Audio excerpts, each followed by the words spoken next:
사람들이 어떤 정보를 마음속에 갖고 있느냐 따라서. 그러면 이 정보가 많은 사람이 치밀할까? 아니에요.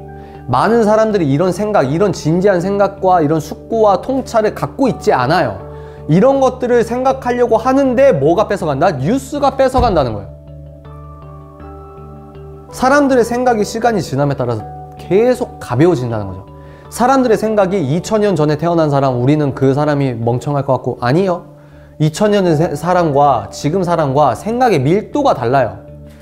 종교개혁이나 이렇게 뭐 칼빈이나 츠빙글리나 뭐 루터나 츠빙글리나 칼빈 같은 경우는 어릴 때부터 헬라어, 히브리어, 원어로 성경 읽고 막 이런 사람들이 많거든요. 누가 천재냐는 거죠. 르네상스 조각 보세요. 지금 예술가가 그렇게 할 수 있어요? 없다고. 누가 해? 그거를 대신? 입력값 올리면은 3D 프린터가 조각을 해준다는 거예요. 그러면 아무리 3D 프린터가 조각을 똑같이 한다 그래도 그 인간에게 나오는 영감적 예술적 에너지가 있을까요? 물론 A, B, 누가 기계로 어떤 게 기계로 만들었나 모르는 상황에서 똑같은 대리석 깎아가지고 만들면 사람들이 착각할 수도 있겠죠. 그죠? 그러나 우리는 의미를 부여한다 이거예요. 의미를. 그러니까 우리는 점점 바보가 된다. 점점 바보가 되고 있다. 왜? 이런 철학적. 그러니까 뭐가 너에게 너 인생에서 가장 중요한 정보니 한 번도 생각을 하지 못하는 사회를 뉴스가 조장한다.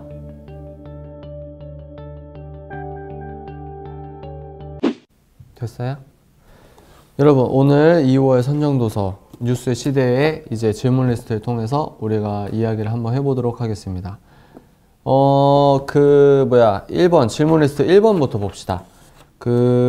새로운 것과 중요한 것의 차이에 관하여 여러분이 최근 한 달 동안 보내온 생활을 토대로 나 자신의 한 달 뉴스 베스트 10을 선정해 봅시다. 또한 어떤 기준으로 자신의 뉴스의 순위를 매겼는지 생각해 봅시다. 1번 알랭드 보통 뉴스의 시대 질문 리스트 답변 제가 이제 의도한 바를 여러분들께 이제 쭉쭉쭉 얘기를 드릴게요. 1번 여러분이 최근 한 달 동안 보내온 생활을 토대로 나 자신의 한 달 뉴스 베스트 10을 선정해 봅시다. 이건 뭐냐면 여러분들 한 달 동안 보세요.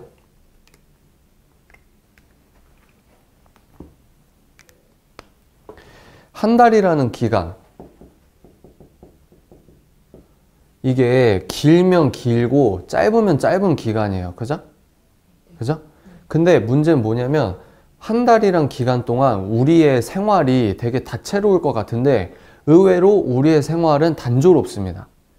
일상을 영위하는 거예요. 우리의 인간 패턴은 여러분들이 아주 극단적으로 어떤 해외여행을 다녀오거나 근데 해외여행을 다녀왔다 쳐도 여러분들이 일주일 정도 해외여행을 다녀왔다. 그러면 이 일주일 안에서는 굉장히 특이한 아주 새로운 환경에서 있으니까 모든 게 새롭겠죠? 근데 반대로 나머지 3주 이거는 여러분들의 일상성이 계속 유지되고 있는 거거든요. 그러니까 이 미시적으로 보면 이 한 주간은 굉장히 특별해 보이나 이 영구적인 관점에서 장기적인 관점에서 보면 이 한 달이라는 여러분들의 생활 그리고 이 한 달이 11번 더 되면은 1년이 되는데 1년이 쌓여서 뭐 5년이 되고 10년이 되고 이거를 통해서 우리가 알 수 있는 건 뭐냐면 여러분들 우리들의 그러니까 일상성 우리가 인지하지 못하지만 우리의 인생은 그렇게 특별한 일들이 많이 일어나지 않을 수 있습니다. 그죠?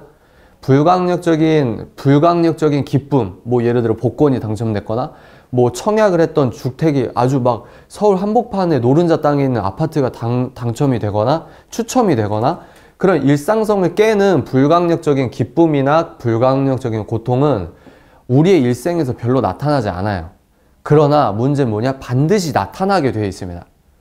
예를 들어 볼까요? 뭐 부모님이 내가 예상하는 패턴과 달리 부모님이 내가 예상치 못한 타이밍과 방법으로 돌아가시거나 내가 정말 끔찍하지만 우리나라의 그 드라마가 이제 드라마의 좋은 점 중에 뭐냐면 음주운전 피해자들의 특징이 뭐냐면 하반신을 절단해야 돼요. 이게 이렇게 사고가 나면 엔진이 이렇게 밀고 들어와서 하반신이 찌그러지니까 이거 절단하는 그런 것들이 많거든요. 그러니까 자기가 어제까지는 이 말이 이게 장애인분들 비하하고 폄하하고 차별하는 단어라서 우리는 비장애인입니다. 이해가 되시죠? 우리는 비장애인인데 하루 만에 내가 어떤 사고를 당해서 예를 들어 눈이 멀거나 한쪽 팔을 잃거나 이런 극단적인 상황에 처하는 처할 수도 있고 안 처할 수도 있지만 우리는 언젠가는 그렇게 불강력적인 기쁨이나 고통을 겪게 되어 있습니다. 예를 들어 내가 예상치 못했던 어떤 회사에서 아주 큰 망신을 당하거나 큰 오해를 당하거나 우리는 그렇게 일상성을 깨게 되는 어떤 강한 자극을 반드시 좋든 그게 나쁘든 당하게 되어 있지만 받아들이게 되어 있지만 그거 이외에는 우리가 이 정도로 우리가 뭐랄까 그냥 평범하네? 이렇게 생각하는 게 여러분들이 한 달 동안 내 인생 최근 2019년 2월 달에 내 인생의 베스트 10 뉴스를 정해보자. 그러면은 우리가 이제 정한다는 거죠. 이번 달에 내가 특별한 게 뭐가 있었지? 우리가 1위, 2위, 3위, 한 달 베스트 뉴스.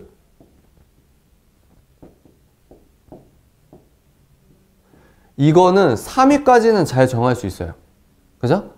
근데 4위, 5위, 6위, 7위, 8위, 9위, 10위 이렇게 정하다 보면 여기서부터는 점점 생각을 한다는 거죠. 그러면 저는 어떤 경험이 오늘 이렇게 준비하면서 무슨 경험을 했냐면 1위, 2위, 3위까지는 쉬워요. 근데 이제 4위, 5위, 6위, 7위, 8위, 9위, 10위까지 정했는데 제가 이 다음 질문에 뭐라고 했죠? 어떤 기준으로 자신의 뉴스의 순위를 매겼는지 생각을 해보자고 했는데 제가 이렇게 쭉 나열을 해보니까 6위에 썼던 게 생각해보니까 3위와 비슷하고 아니면 8위에 썼던 게 뭐 10위 같고 아니면 10위라고 썼는데 7위랑 비슷한 것 같고 이 어떤 기준으로 내가 이거를 그러니까 내 위주의 기준이죠. 그죠? 내가 새롭고 내가 의미를 크게 부여하고 내가 크게 기쁘거나 내가 크게 슬프거나 나에게 한 달 동안 큰 자극이 일어났던 순서대로 순위를 매긴다는 거죠. 그죠? 근데 이게 뭐 1, 2, 3위까지는 쉬울 수 있어도 여기서부터는 우리가 명확하게 기준이 되게 불분명할 수 있다는 걸 여러분들이 알고 계셔야 돼요. 이해가 되세요? 이거를 여러분들 한번 해봤어야 되는데 근데 여기에서 제가 1번 질문에서 여러분들한테 실질적으로 뭘 더 주문하고 싶었냐면 여러분들이 한 달 베스트 10을 정했죠. 네? 이거를 정하시고 한 번 더 정하라고 하려고 했었어요. 그러니까 베스트 20까지 정하라는 게 아니고 베스트 10을 두 번을 하는 거죠. 그러면 한 달 동안 베스트 10은 어떻게든 짜서 했어. 근데 그 다음 베스트 10을 자기가 다시 짜려면 여기서부터 이제 골머리를 앓는다는 거예요. 이해가 되시죠? 그럼 제가 왜 여러분들에게 이거를 요구했을까요? 왜 이렇게 베스트 10을 두 번을 짜보십시오. 여러분, 한 달이라는 기간 동안 여러분들이 겪은 일들은 한계가 있어요. 일정하단 말이죠. 한계가 정확하게 있어요. 근데 베스트 10은 어떻게든 해보겠는데 베스트 10을 또 짜보라는 거지. 그러면 우리가 되게 어려워요. 이해가 되시죠? 그걸 통해서 제가 여러분들에게 말씀드리고 싶었던 게 뭐냐면 우리가 베스트 10을 순위를 정하는 건 여러분들이 편집장이 돼보라는 거예요. 편집장. 이해가 되세요? 그러면 베스트 1부터 10까지가 신문, 1은 신문의 뭐 1면, 뭐 2는 뭐 1면의 여기, 뭐 3위는 2면의 중앙, 4위는 뭐 2면의 여기, 뭐 5위는 3면의 여기, 뭐 이런 식으로 여러분들이 순위가 이렇게 되는 거예요. 여러분들이 언론과 여러분들이 신문이 되고 여러분들이 기자가 되고 여러분들이 편집장이 되어 보라는 요구를 제가 그 질문의 의도는 그거였습니다. 그러면 한 달은 뭐죠? 정해진 시간이에요. 정해진 시간. 근데 제가 뭐랬죠? 베스트 10을 적어봤어요? 그러면 그게 끝이 아니라 한 번 더 적어보라는 거죠. 그건 뭐냐? 한 달이라는 기간이 아니고 언론은 뭐죠? 단위가 어떻게 돼요? 지금은 인터넷 때문에 하루도 아니겠지만 하루라는 일정한 시간 동안 언론은 뉴스와 신문이라는 거를 배포를 하고 서비스를 해줘야 돼요. 그죠? 근데 하루 동안 일어난 일들이 한계가 있을까요? 없을까요? 그러니까 제가 여기에서 의도한 게 뭐라 그랬죠? 새로운 것과 중요한 것의 차이라고 했죠. 이해가 되시죠? 그러니까 여러분들이 베스트 10을 만들고 또 만들어? 또 만들고 근데 야 내일도 또 만들어야 돼. 또 만들어요? 또 만들고 야 내일도 또 만들어야 돼. 또 만들고 그러면 어느 순간 자기가 우리 사회에서나 자기 인생에서 중요하다고 생각하는 것이 뉴스, 올바른 건강한 뉴스가 되는 것이 아니고 어느 순간 이게 보여줘야 하는 그 압박감, 그런 것들이 저는 있다고 봅니다. 여기에서도 그렇게 얘기하잖아요. 그리고 이제 그 정치인들 에세이나, 죄송해요, 저기 문 열려 있나요? 그 정치인들 에세이나 이런 것들을 보면 여러분들 뭘 알 수 있냐면, 제가 그때도 말씀드린 적이 있는데, 청와대 출입 기자들 이제 제가 그냥 편하게 얘기할게요. 노무현 대통령 자서전이었나? 문재인 대통령 자서전이었나? 이제 대통령 되기 전에 그 책에서 보면 청와대에서는 이게 중요해. 그래서 이거를 보도 자료로 꼭 했으면 좋겠어. 뉴스가 이거는 되게 의미 있고 한국의 국익에 있어서 훌륭하게 그리고 어렵게 만든 어떤 일이에요. 근데 뉴스에서 이거를 보내주라고 청와대에서 보도 자료를 뿌려. 근데 기자는 이거를 안 써. 왜? 새롭지 않기 때문에. 아, 이거 어제 썼어요. 다른 거 없어요? 이렇게 된다고요. 이해가 되시죠? 그러면 여러분들이 이제 점점 감이 올 거예요. 제가 1번 질문을 통해서 여러분들에게 말씀드리고 싶은 건, 새로운 것과 중요한 것이, 이 뉴스라는 속성 자체가 주는 게 뭐냐면, 새로운 것과 중요한 것의 우선순위를 바꿔버리거나 이 두 가지를 혼용시켜버리는 게 지금 오늘날 뉴스의 역할이다. 새로운 것과 중요한 것은 엄연히 달라요. 새로운 것은 우리가 의미 부여를 했을 때, 이 책에서도 알랭드 보통이 말하지만, 우리는 새로운 것이라고 하면 무조건 중요하다고 여기는 어떤 그런 심리적인 기제를 갖고 있다고 말합니다. 물론 진화론에 의거해서 그렇게 탐구를 한 거지만, 근데 이 뉴스라는 것은 여러분들이 한번 생각해 보세요. 여러분들이 언론이야. 여러분들이 기자고 여러분들이 저널리스트야.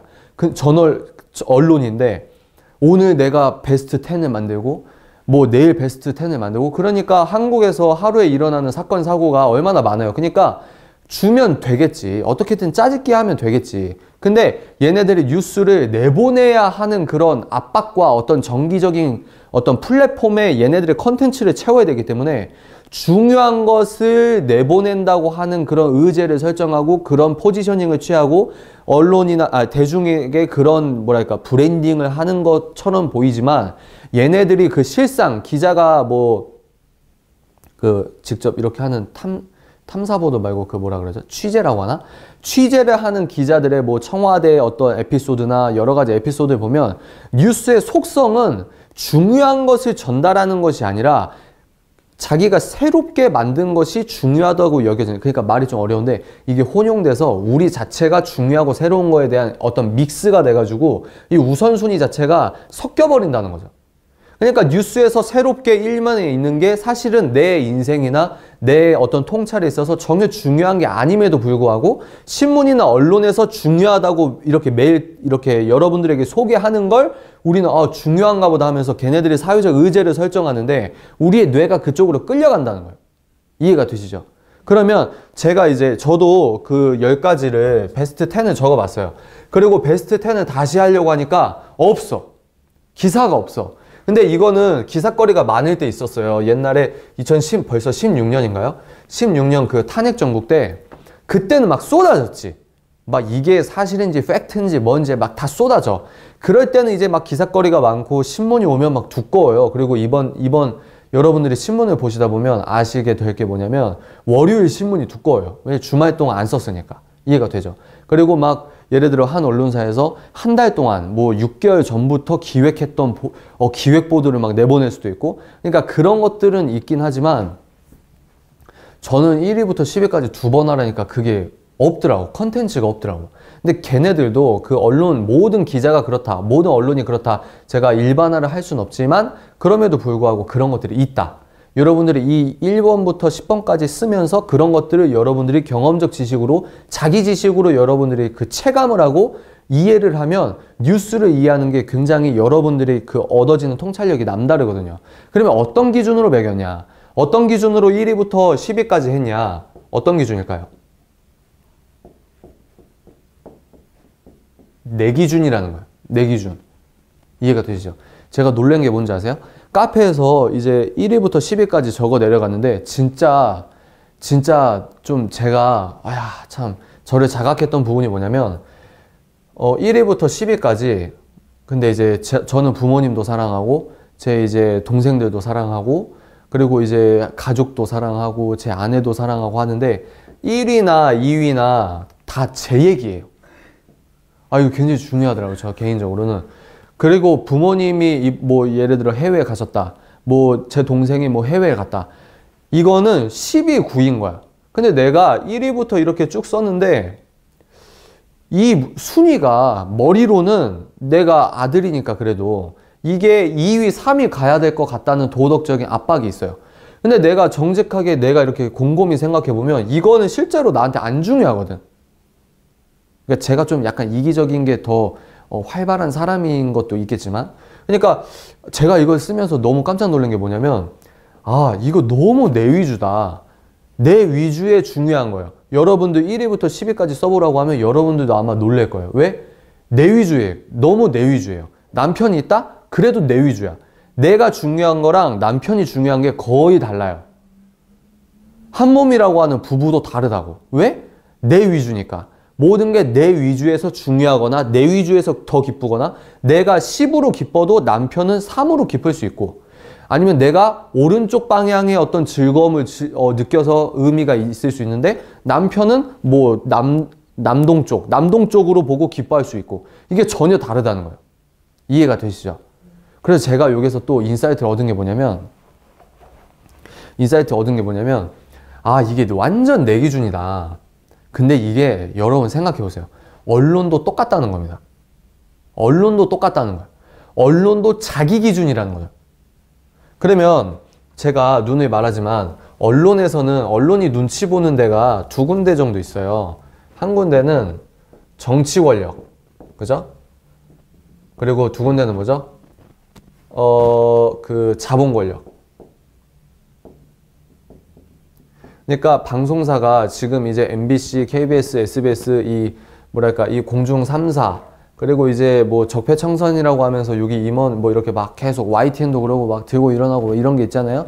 그리고 이제 보수 쪽에서 말하는 건 이제 언론 노조를 어떤 특정 세력이 뭐 장악했다 뭐 이런 이야기도 있지만, 그러니까 예를 들어서 예를 드는 겁니다. 한국이 아니더라도 방송사는 각 방송사마다 자기들이 지향하는 정당의 이익이 있습니다. 이해가 되시죠? 근데 미국 같은 경우는 그걸 대놓고 얘기를 해요. 뉴욕타임즈는 우리는 오바마를 지지한다. 뭐 이거는 공화당 후보를 지지한다. 이렇게 대놓고 한다는 거지. 근데 어떤 부분에서는 그게 선진국적인 마인드 같고 어떤 부분에서는 그게 더 정직한 것 같아요. 그러니까 볼 사람 알아서 보고 알아서 해석하고 이렇게 되는 건데, 우리는 요게 더 언론적 그 후진적 언론 어떤 체계가 뭐냐면 자기들은 팩트라고 말하면서 자기들은 객관적이라고 하는 척 하면서 결국은 정당적 이익이나 특정 어떤 이익단체에 대한 그런 것들에 쏠리게 돼 있거든요.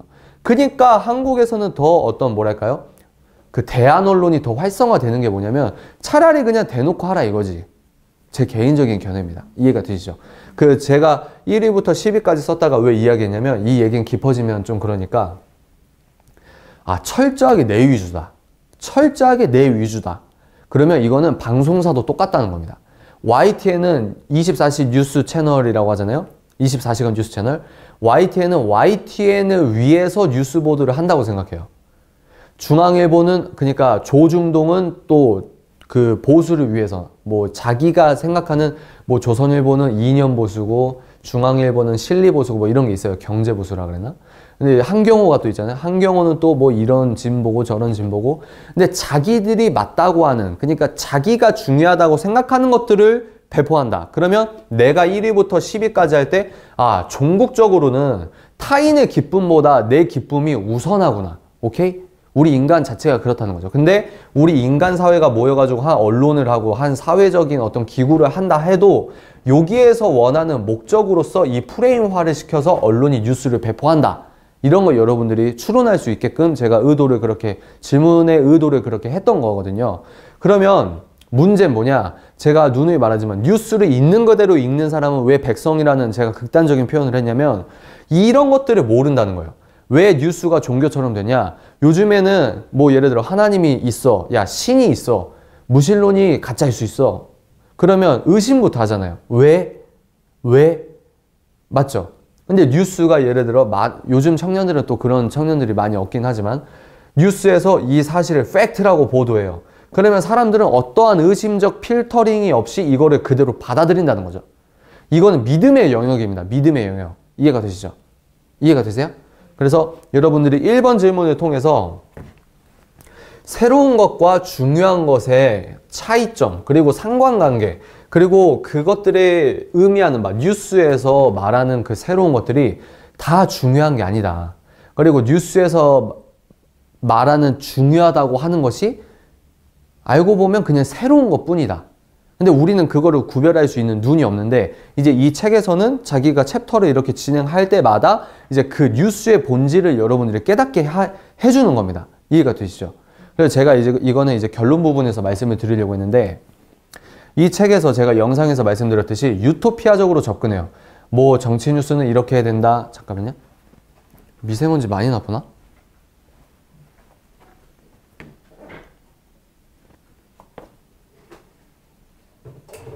많이 나쁘네요. 뭐라 그랬지? 무슨 얘기했죠? 유토피아적인 정치 뉴스는 이렇게 해야 된다, 해외 뉴스는 이렇게 해야 된다, 소비자 정보 뉴스는 이렇게 해야 된다. 이게 뭘 말할까요? 그거를 반대로 말하면 작가의 의도는 그렇게 좋은 점을, 자기가 바라는 언론의 이상향을 이렇게 쭉 썼는데, 그 말은 뭐냐면 지금 언론이 그만큼 제 기능을 정상적, 건강한, 올바른, 발전적인 기능을 못하고 있다는 걸 의미한다는 거죠. 이해가 되시죠? 지금 뉴스는 이렇다. 근데 이렇게 돼야 된다. 근데 매 챕터마다 그랬다는 거예요. 그만큼 뉴스가 지금 오염돼 있다. 어떤 의미에서. 우리가 이제 그 부분을 통해서 우리가 자기계발적으로 가져갈 수 있는 부분을 오늘 이렇게 알고자 하는 거죠. 이해가 되시죠? 그래서 1번 질문을 통해서 제가 여러분들에게 말씀드릴 수 있었던 건 그 부분이었다. 그거를 의도화했다. 그리고 2번 질문 봅시다. 1번 질문에 답한 뉴스를 서로에게 발표해 봅시다.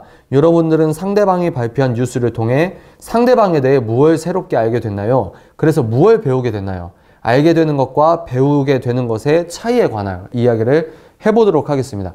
우리가 10개까지는 너무 힘드니까 지금 생각나는 거 2개 정도만 얘기해 봅시다. 2개 정도. 저부터 얘기하면, 저는 첫 번째는 이제 기독교 유튜버가 된 거. 그거를 이제 선언 아닌 선언을 한 게 2월 한 달, 그리고 제 인생 가운데 가장 큰 중요한 뉴스 중에 하나라고 생각을 합니다. 그리고 두 번째 뉴스는 이제 그거의 일환이죠.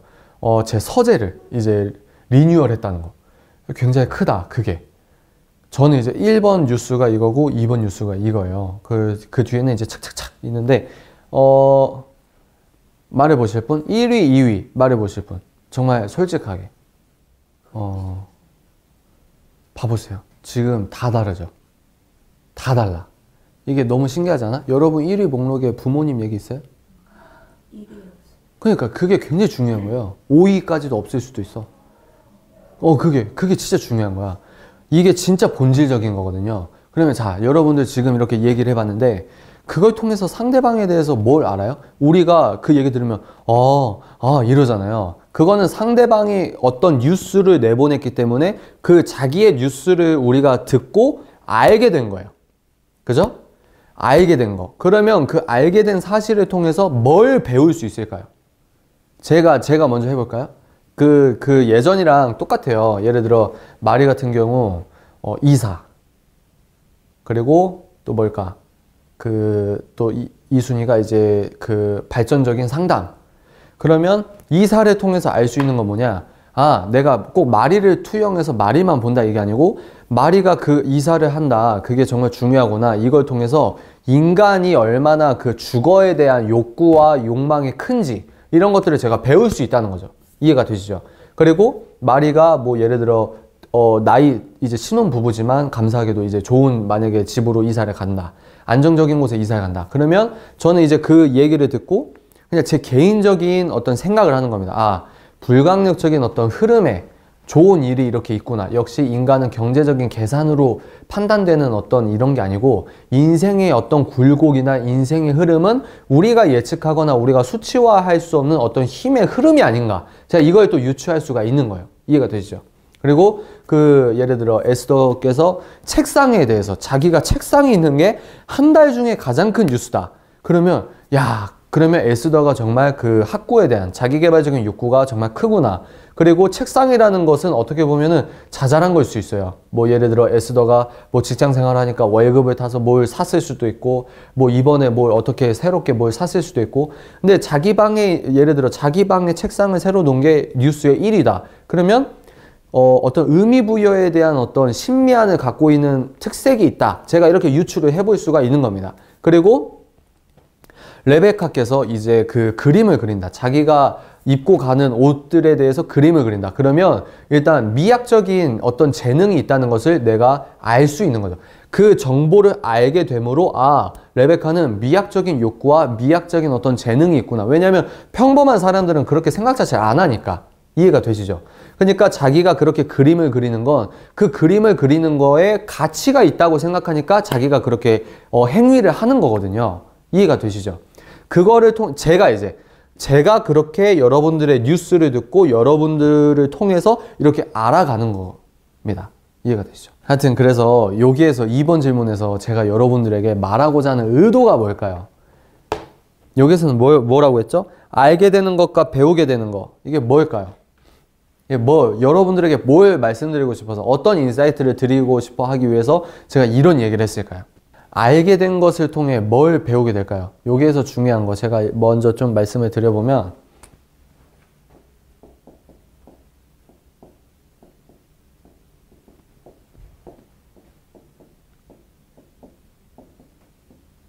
알게 되는 것과 그로 인해서 배우게 되는 것은 전혀 별개라는 이야기를 하는 겁니다. 이해가 되시죠?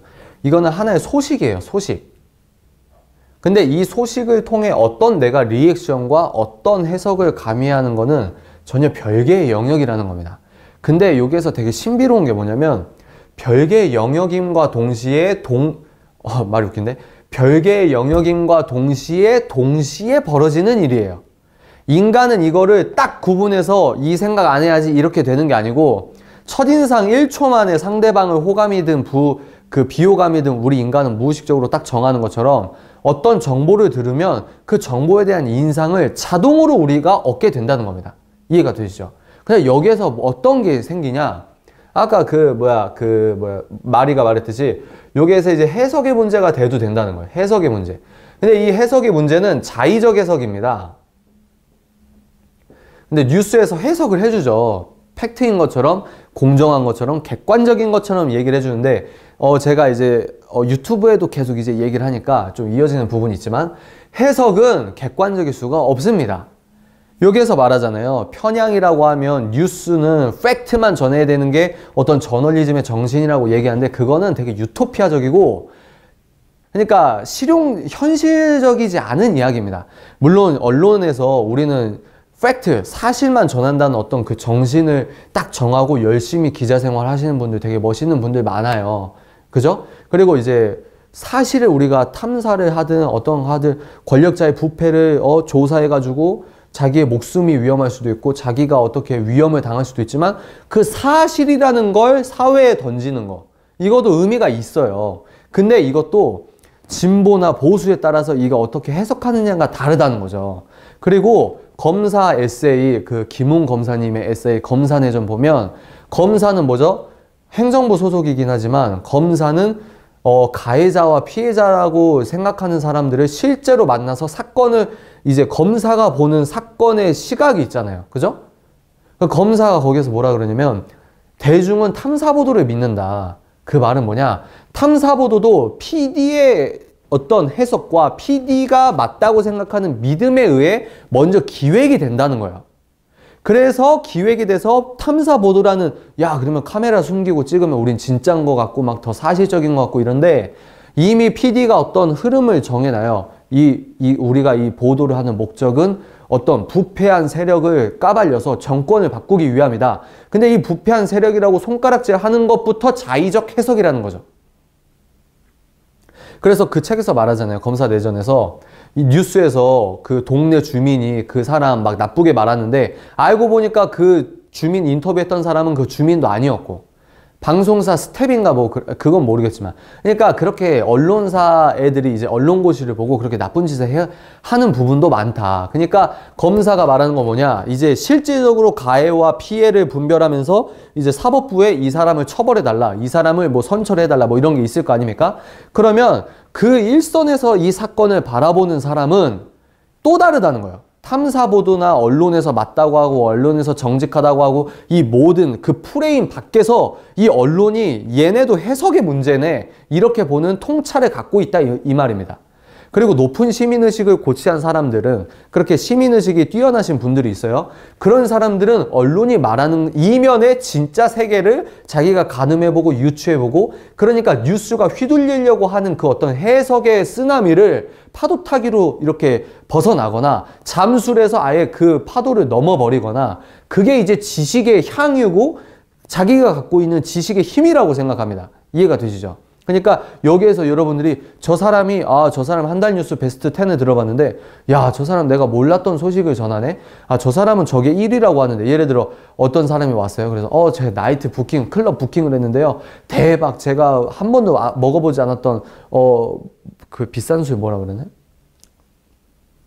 제가 술을 잘 못 먹어서, 하여튼 여하간 그 잘 못 먹어서가 아니고 제 술을 안 먹으니까, 여하간 우리는 전혀 무슨 저런 게 뉴스 베스트 10에서 들어가? 아니, 저 사람은 뭐 저런 걸 중요하다고 여겨? 아니면 야, 저 사람은 저런 걸 1위로 여기는구나, 이러면서 저 사람의 정보를 알게 되는 것과 그와 동시에, 이건 전혀 별개의 문제라고 하지만 그와 동시에 그 정보를 통해서 이 정보를 통해 해석한다는 거죠. 이거는 구별할 수가 없는 거예요. 우리가 지식적으로 이 철학적? 제가 철학은 모르지만 철학적으로 보면 이거는 다른 거죠. 근데 우리 인간 입장에서는 이게 동시에 이루어지는 거예요. 동시에 연산되는 과정이다. 인간은 합리적이라고 하면서도 인사과 사람들 말 들어보면 1초 만에 아니면 한두 마디 하는 것만에 얘 합격이다 불합격이다 이게 정해진다고 하잖아요. 그죠? 아무리 대기업이나 어떤 기업이나 과학적 방법, 과학적 인사를 구별하는 방법, 이 사람이 진짜 훌륭한 사람인지, 이 사람이 호기심이 많은 사람인지, 아무리 많은 통계와 아무리 많은 추론과 과학적 알고리즘을 이용해서 사람을 뽑는다 하더라도 뽑아놓으면 이상하거나 뽑아놓으면 부족하거나, 아니 얘는 꼴찌였는데 이렇게 막상 회사에 들어와 보니까 얘가 인재거나, 우리 인간은 그런 것들을 가늠하거나 어떤 추적하거나 이런 정확성이 떨어진다는 거죠. 이해가 되시죠? 그러니까 뭐예요? 알고 보면 그냥 좋은 거예요. 좋은 거. 저 사람 신뢰 가네. 그러면 뽑히는 겁니다. 물론 이게 너무 극단적으로 이런 게 아니지만, 그러니까 우리는 그렇게 첫인상이나 알게 되는 걸 통해서 엮여지는 자기의 자의적 해석이 호감이야, 비호감이야, 이거로 이 사회가 돌아가는 게 어떻게 보면 이런 걸로 돌아가는 어떤 뭐랄까 원초적인 본능에 의거해서 우리 사회가 돌아갈 수도 있다는 말입니다. 이해가 되시죠? 그러니까 여러분들이 여기에서 제가 말하고 싶은 게 뭐냐면, 제가 이번 질문을 통해서 여러분들에게 말씀드리고 싶은 건 이거였어요. 자의적 해석이 들어갈 수밖에 없다는 말을 하고 싶은 겁니다. 1번은 뭐였죠? 자기 이익, 어떤 순위, 1위부터 10위까지 신문 1면에 낼 게 뭐예요? 그거는 자기 이익에 따라서, 자기 언론사의 이익을 따라서. 오케이? 2번 질문 뭐예요? 2번 질문은 뭐예요? 해석이 들어갈 수밖에 없다. 그러면 1번이랑 연계가 되겠죠. 연결이 되겠죠. 어떤 해석? 자기의 이익, 자기가 맞다고 하는 어떤 신념적 프레임, 언론사의 신념적 프레임, 언론사가 지지하고 있거나 언론사가 원하는 어떤 이익을 쟁취하기 위한 어떤 이익적 프레임에 의거해서 해석을 한다. 그러니까 이게 물론 다 틀렸다, 다 자의적 해석이다, 다 주관적이다, 이렇게 말할 수는 없겠지만, 알랭 드 보통이 말한 것처럼 결국 2번 얘기는 이 얘기를 하려고 하는 겁니다. 편향적일 수밖에 없어요. 예를 들어 한 남자가 호텔에 들어가서 호텔 카페에서 커피를 마셨다. 이건 사실이죠. 근데 이게 여러분들한테 의미가 있어요? 어떤 남자가 오전 10시경 어느 호텔 커피숍에서 커피를 마셨다. 이게 여러분들한테 의미가 있어요? 그러면 여기에서 또 정보를 드릴게요. 그 어떤 남자가 공무원이야. 공무원인데 오전 10시야. 그러면 근무 시간이죠. 근무 시간 이탈이야. 그리고 10시에 호텔에서 커피를 마셨는데 상대방이 어떤 기업의 로비스트야. 그럼 얘기가 달라지는 거야. 이해가 되세요?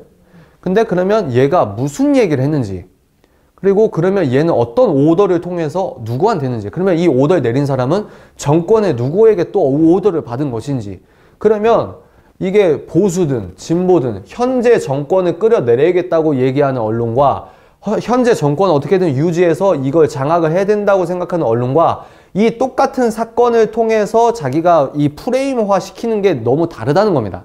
이해가 돼요? 알게 되는 것과 우리가 알게 되는 것은 반드시 그러니까 알게 되는 것은 반드시 편향적이고 해석이 들어간다. 이해가 되시죠? 팩트라고, 객관적이라고 하는 사실은 우리에게 의미가 없어요. 그죠? 그러니까 여기에서 아까 커피 얘기를 들었듯이 그러면 사람들이 이야기를 엮게 되는 겁니다. 이야기를. 왜? 자기 이익에 맞게. 그리고 자기가 맞다는 신념적 해석에 의해서. 이해가 되죠? 그래서 젊은 애들이 막 한 달, 두 달 동안 열심히 막 탐사보도 했는데 데스크에서 자르거나 야, 너 똑바로 해. 뭐 이런 거 있거나. 이해가 되시죠? 그런 편집국장에 이렇게 어떻게 이거를 편집하냐 이거죠. 많은 이해관계가 있습니다. 그죠? 이게 중요해. 근데 편집국장이 잘라. 그럼 그 이해관계를 국민이 알아요? 몰라요. 왜? 우리는 뉴스를 통해서만 세상을 보니까. 얘네들이 세상의 대중의 어떤 시선과 대중의 여론의 어젠더를 짚고 있는 거예요. 이해가 되시죠? 근데 여기에서 제가 이제 조금 다른 말로 세서 여러분들이 독서 멘토링에 나오셨으니까 여러분들이 회사에 필요한 사람, 사회에 필요한 반짝반짝 거리는 사람 팁을 주자면 이 뉴스의 시대, 알랭드 보통의 이 뉴스의 시대라는 책에서 다루지 않는 것들이 있습니다. 근데 여기에서 이제 이분이 프롤로그에서 그 이유를 말하기도 해요. 근데 다루지 않는 게 뭘까요? 대한 언론. 그죠? 그리고 한국은 되게 특이해요. 그죠? 근데 한국은 왜 특이하냐? 그 MB 정권 때 아주 극심하게 부패했다고 하는 여론이 팽창했을 때 뭐가 떴죠? 낙곰수가 떴죠. 그죠? 이 낙곰수가 전 세계 아이튠즈 팟캐스트에서 1위까지 차지했어요. 그죠? 그건 뭐냐? 전 국민적인 어떤 갈구를 요게 딱 건든 거예요. 그죠? 그리고 지금은 뭐예요? 문재인 정권에서 지금은 뭡니까? 유튜브, 보수 유튜브라고 하는 그런 유튜브라는 시장에서 보수라고 하는 사람들이 여러 채널을 통해서 세력을 키우고 있고 여론을 형성하고 있고, 근데 이게 뭐냐면 다 대한 언론이에요. 그러면 메이저라고 하는 기존 권력 기관이 있어요. 이런 애들은 의제 설정을 하는 게 힘입니다. 힘. 자기가 어떤 거를 일면에 넣고 어떤 거를 일면에 넣지 않을지를 하물며 어떤 대통령도 눈치를 보게 하게끔 언론의 힘은 그만큼 강력한 거예요. 이해가 되시죠? 근데 얘네들이 권력을 뺏길까요? 안 뺏길까요? 이게 점점 분산되고 있는 거예요. 분산되고 있는 겁니다. 옛날에는 뉴스 인터뷰만 하면 다 됐는데 지금은 더 그 유튜브나 뭐나 지금 우리 전 국민이 카메라를 갖고 있고 녹음기를 갖고 있고 누구나 방송을 할 수 있고 누구나 뭘 할 수 있고 팟캐스트를 할 수 있고, 그러니까 이 언론이 갖고 있는, 언론만 갖고 있어야 될 힘을 전 국민이 지금 갖고 있는 거예요. 기술의 발달과 사회적 시민의식의 고취와 그리고 자기가 맞다고 생각하는 거를 뿜고 싶어하는 어떤 시민적 욕구, 이런 것들이 대한민국에서 여러 역사적 흐름의 기점이 되다 보니까 유튜브나 팟캐스트나 어떤 이런 기술적인 어떤 창구를 통해서 사람들이 몰리고, 그러면 언론 기능 자체가 이게 언론이야? 처음에는 무시해. 지금도 은근히 무시해요. 왜? 얘네들을 예를 들어 그겁니다. 제가 유튜브를 하니까 네이버가 누구한테 졌죠? 다음도 이기고 그 MS인가? 그 구글도 이기고 네이버가 누구한테 졌어요? 유튜브에 졌잖아요. 그러니까 책 읽는 사자가 네이버 포스트도 하고 유튜브도 하는데, 옛날에는 네이버 검색창에 책 읽는 사자를 쓰면 유튜브도 딱 나왔어요. 근데 지금은 검색하면 유튜브 사이트는 아예 안 나옵니다. 이게 의제 설정이에요. 이게 힘이고. 이해가 되시죠? 그러면 네이버를 통해서만 세상을 보는 사람들은 책 읽는 사자의 유튜브를 일단 이런 주소로 이렇게 딱 친절하게 나오는 서비스는 못 보는 거예요. 이게 힘이거든요. 이해가 되시죠? 그러니까 이것처럼 기존 언론사들은 유튜브나 어떤 이런 대안 언론에 대해서 글자 아와 어의 차이예요. 예를 들어 인기 유튜버, 셀러브리티라고 하는 나름대로 그 의제 설정을 할 수 있는 힘이 있는 유튜브 채널을 관리하는 유튜버가 있다고 합시다. 그러면 그 유튜버가 어떤 거를 이제 뭐랄까 의혹을 제기했어요. 근데 이게 누가 봐도 타당해. 그죠? 근데 언론에서 뭐라고 쓰냐면 이름을 알아. 그 사람이 워낙 유명하니까. 근데 이제 자기가 반대하려고 하는 그 세력이야. 얘는 보수고 예를 들어 만약에 진보야. 그러면 일부러 이 사람의 신원과 이 사람의 직업적 권위와 이 사람의 검증과 공신력을 최대한 떨어뜨리는 단어를 쓴다는 거예요. 이게 제가 봤을 때는 좀 쪼잔한 이 세계적 흐름, 어떤 이 시민적 기류를 어떻게든 늦게 이렇게 하려고 하는 어떤 쪼잔한 방법일 수 있고 정치적 스킬일 수 있고 이해가 되시죠? 그러니까 이 사람의 신원을 누구라도 아는 유명인인데 얘를 그냥 그리고 누구라도 아는 사람인데 이거는 다른 얘기예요. 누구라도 아는 사람인데 일부러 모자이크를 해버리거나 그러니까 얘의 사회적 명예나 공신력을 떨어뜨리는 거죠. 이해가 되시죠? 근데 저는 이것도 한계가 어느 정도 올 거라고 생각합니다. 올 거라고. 이해가 되시죠? 그런 것들은 이제 사회적 기류니까 여러분들이 이런 것도 한번 생각을 해보세요. 그러면 우리가 2번 질문에서 해석의 문제구나. 그러면 이제 자기가 대중적 설득력과 대중에게 어떤 어필을 할 수 있는 의제 설정할 수 있는 어떤 해석력이 있는 사람들은 자기가 언론의 역할을 하게 되는 겁니다. 모든 사람들이 그 사람의 이야기를 구독하기 누르고 그 사람의 이야기를 맞다고 생각하고 설득력 있네 이렇게 되면 하나의 작은 언론과 그 해석 그러니까 예전에는 대한민국의 뉴스라고 하는 해석을 권력 있게 쥐고 있는 게 4개밖에 없었다. 그러면 지금은 너무나 많은 좋은 해석가들이 많은 거예요. 그죠? 이게 우리나라의 어떤 언론적 뉴스적 발전에 좋은 방향을 끼칠 거라고 저는 생각을 합니다. 이해가 되시죠? 이건 제 사족입니다. 3번 질문 봅시다. 여러분은 국내 또는 국외 여행 중에 며칠 동안 뉴스를 보지 못했던 경험이 있나요? 그때 여러분은 불평했나요? 아니면 정반대였나요? 당시 느꼈던 심리 상태에 대해 말해봅시다. 뉴스의 유익에 대한 통찰에 관하여. 이거는 여러분들 아주 공감하실 수 있을 것 같아요. 그죠? 해외에서 셀룰러 그거 안 켜고 가신 분, 그런 경험이 있으신 분 다 우리가 있죠. 그죠? 그러면 뉴스를 못 봤을 때 어떤 느낌이 드셨나요? 짜증이 났어요? 좋았어요? 제 경험을 이제 제 경험 위주로 말씀드리면 해외 뉴스를 우리 3번 질문하고 10분 쉴까요? 그래서 빨리 끝내고 뭐라도 난 먹고 싶어요.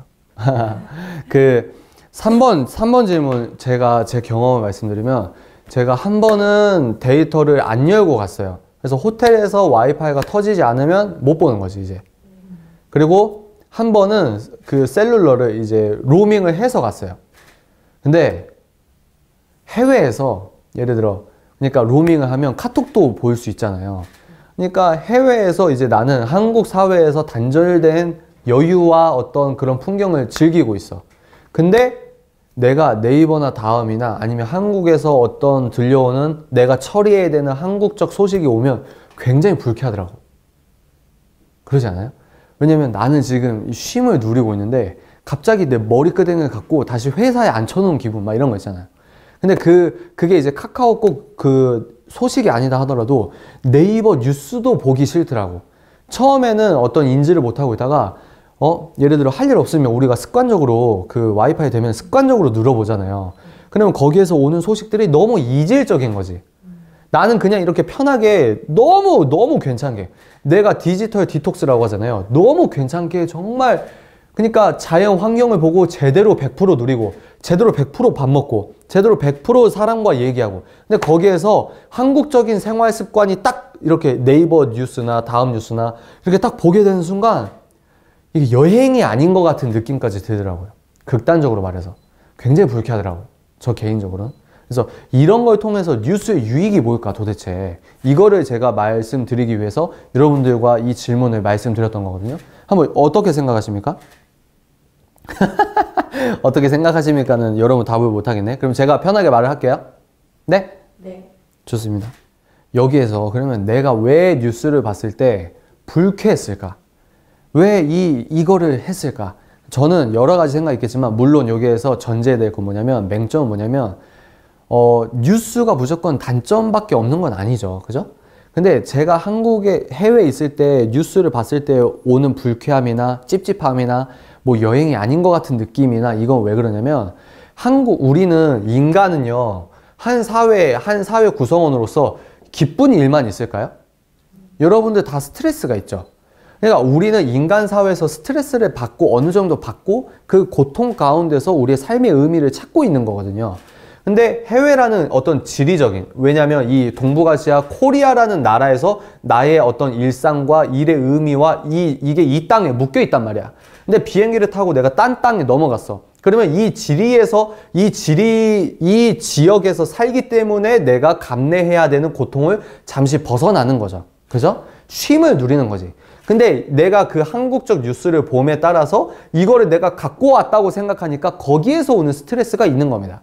그러니까 이거는 뉴스가 나쁘다는 게 아니고 인간이 당연하게 겪는 자연적인 스트레스다. 저는 이렇게 생각해요. 근데 이제 그거 말고 이제 우리가 뉴스를 통해서 제가 지금 1번부터 3번 질문까지 여러분들에게 질문 드리고 제가 해석하는 건 뭐냐면 제 자의적 해석도 있지만 이 기본 전제가 되는 건 알랭드 보통 뉴스의 시대라는 책에서 알랭드 보통이 얘기하는 어떤 그 깨달음과 통찰을 녹여서 여러분들에게 말씀드리는 거예요. 이해가 되시죠? 그래서 또 이제 제가 버무려서 얘기하자면 왜 내가 해외에서 뉴스 보는 걸 불편해하고 불쾌했을까?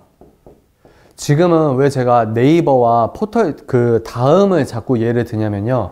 지금은 뉴스의 창구 역할을 하는 게 네이버와 다음밖에 없어요. 그죠? 근데 제가 생각한 추리는 이거예요. 그 근거는 뭐냐면 알고 싶은 정보, 꼭 알아야 할 정보. 이게 무슨 말이냐면 저는 어떻게 하면 우리는 불쾌하지 않고 반대의 경험을 느끼냐면 기분 좋다고 내가 보람이 있다고 느끼냐면 내가 알고 싶은 정보를 알았을 때 여러분들은 어때요? 좋죠. 그리고 여러분들이 꼭 알아야 할 정보는 어렵긴 하고 딱딱하긴 하고 내 취미도 아니었지만 되게 중요하다고 여기고 내가 꼭 배워야 한다고 하는 정보는 돈을 주고라도 배우죠. 그죠?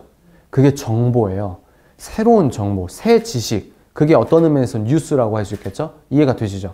근데 뉴스라는 건 뭐냐? 지금 포털 사이트에서 뉴스 서비스라고 하는 이게 다음이나 네이버나 얘네들은 그 조중동 한경호가 네이버 다음을 굉장히 싫어요. 왜? 자기들의 편집 권력을 뺏겨버렸거든. 근데 얘네들은 우리는 알고리즘으로 나열만 하는 거야. 우리는 편집이 아니고 언론이 아니야. 이렇게 하는데 그게 왜 언론이 아닙니까? 그죠? 유리한 기사 내리고 불리한 기사 내리고 막 이런 게 있잖아요.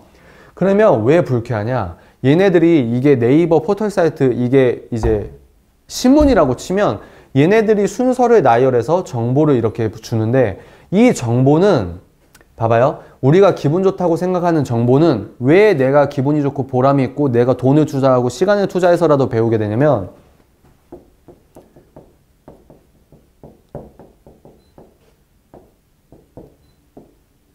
자의적이고 능동적이라는 거예요. 그 정보를 편취하는 그 해석, 그 행위가. 내가 자의적으로 내가 책 읽다가 이 낱말이 궁금해. 그러면 네이버를 켜서 단어를 검색해. 그러면 좋아요, 안 좋아요? 좋잖아요. 내가 궁금한 거, 아, 이런 뜻이었어? 아, 이 작가가 되게 똑똑하네? 야, 이 단어 되게 예쁘네. 막 이렇듯이. 근데 이건 자의적이에요. 그리고 내가 꼭 배워야 되는 거. 뭐가 있을까요? 뭐 예를 들어 여러분 꼭 배우고 싶은 거, 스쿠버 다이빙. 또 뭐가 있을까요? 또 인명구조 뭐 자격증. 또 뭐가 있을까요? 뭐 영어 자격증. 또 여러 가지 자기가 하고 싶은 것들 있잖아요. 그죠?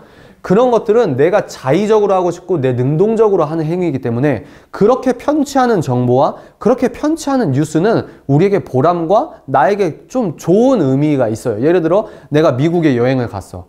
근데 거기에서 알고 보니까 류현진이 등판해. 그러면 한국 사람으로 반가워. 그죠? 그죠? 그러면 나는 이 류현진이 등판한 거 현지 언론이나 현지 언론 반응을 보도하는 네이버 그 뉴스에 달린 댓글을 보고 싶어. 그럼 그걸 내가 해외에 있어도 찾아봐. 그럼 좋아요, 안 좋아요? 불쾌할 이유가 없지. 내가 원하니까. 근데 우리가 네이버 뉴스나 다음 뉴스를 볼 때는 어떻게 되냐면 얘네가 이렇게 막 이렇게 써놓은 거 이거를 그냥 보여준다는 거예요. 수동적이지. 우리가 수동적 위치에 있죠. 그리고 이 일면에 막 여러 개 있잖아요. 여러 개 있고 사진 있고 또 여러 개 있고 실시간은 계속 바뀌고 이거는 내가 원하든 원하지 않든 이거를 그냥 퉁 쳐서 그냥 정보를 그러니까 내가 그냥 입 벌리고 있는데 그냥 찬물을 그냥 막 부어버리는 거예요. 내가 감당하지 못하고 내가 선택하지도 않았고 내가 궁금해하지도 않았는데 내가 무의식 체계에서는 자극적으로 원하는 정보일 수 있잖아요.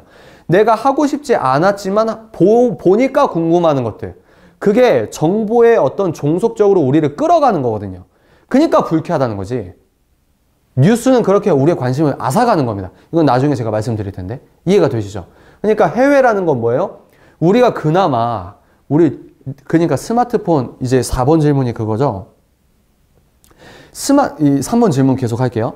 뭐랄까 스마트폰이 없고 네이버나 다음이 뉴스 서비스를 하지 않았을 때는 이 정도까지는 아니었다. 근데 우리가 너무 적응돼 있으니까 그러니까 해외 가서 뉴스라는 것을 알랭드 보통이 프롤로그에서 그러잖아요. 지금은 뉴스에게 도망갈 지역이 전 세계에 거의 없다. 이해가 되죠? 뉴스의 홍수 속에 뉴스의 권력 아래 우리는 도망칠 데가 없어요. 근데 우리가 도망쳤다 생각해. 야, 오랜만에 아무 생각 없이 놓일 수도 있었는데 갑자기 네이버 뉴스 딱 하나 켰는데 내가 이 정보에 다시 종속돼 버려가지고 내 모든 정보적 자극과 욕구의 자극이 다 거기에 수동적으로 쏠려가 버리는 거지. 내 의지와 다르게. 그죠? 인간은 자유를 좋아하거든요. 그러니까 이런 얘네들이 이 갑판으로 그냥 머리를 치는 것 같은 그래서 우리가 불쾌한 거 아닐까? 저는 그렇게 생각했어요. 그러면 여기에서 질문의 의도가 뭐였죠? 그럼 뉴스의 유익이 뭐냐, 이거. 뉴스의 유익이. 이 해외에 우리가 나간 경험을 통해서 느낄 수 있는 뉴스의 유익이 뭘까? 제가 정리한 건 그겁니다. 뉴스의 유익은 뭐라고 생각하냐면, 이 뉴스의 시대를 통해서 제가 이제 해석한 건 뭐냐면, 읽어드릴게요. 뉴스의 유익이란 자신이 원하는 정보를 자의적으로 얻거나, 그게 뉴스의 유익이다. 여러분들이 갑자기 뭐 대통령이 궁금해. 아니면 다른 행정부 소식이 궁금해. 뭐 어떤 뉴스의 후속 보도가 궁금해. 해외 갔는데도 불구하고. 그럼 자기가 자의적으로 찾아보면 그거는 뉴스의 유익인 거예요. 아, 이렇게 되는구나. 그러니까 그게 정보를 자의적으로 얻을 때 뉴스의 유익이 내가 이제 자주성을 갖고 뉴스의 유익을 흡수할 수 있는 거 아닐까. 자의적인 거, 능동적인 거. 그리고 이건 중요한데요. 여러분들이 뉴스를 왜 봐요? 뭐 여러 가지 이유가 있겠습니다. 여러분들이 뉴스를 왜 볼까요? 저는 이렇게 생각해요.